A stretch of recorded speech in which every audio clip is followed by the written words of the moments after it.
sama se navdušuješ predvsem na jazz, soul, blues glasbe, ampak tvoj prvi singel spada bolj v področje popularne glasbe. Kakšen bo tvoj album, kakšne bojo pesmi?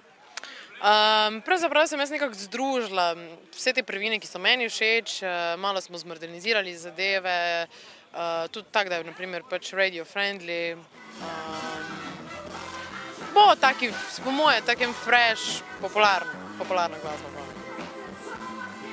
Si tudi avtorica številnih pesmi na svojem albumu. Od kje črpaš navdih? Od kdaj že pišeš te pesmi? Pravzaprav pišem besedila, melodije, vokalne, se pravi, pač instrumentalne dele delata dva producenta, s katerima sodelujem, s Krešimirjem Tomecem in Markom Graberjem. Navdih za moje pesmi počrpam, ne vem, iz vsakdanjega življenja,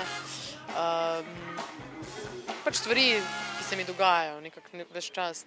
Drugače pa pišem pa svoje pesmi že od, 12. 13. leta, ampak tiste pesmi so še bolj tak predalo, po mojem, bodo tam tudi ostale. Kakšen je občutek nastopati v rodnem Mariboru, ko so tukaj tvoji prvotni oboževalci? Si pripravila danes kaj posebnega za njih? Ja, dodali smo še nekaj komadov k našemu repertoarju, tudi mogoče nekaj takih malo bolj poznanih.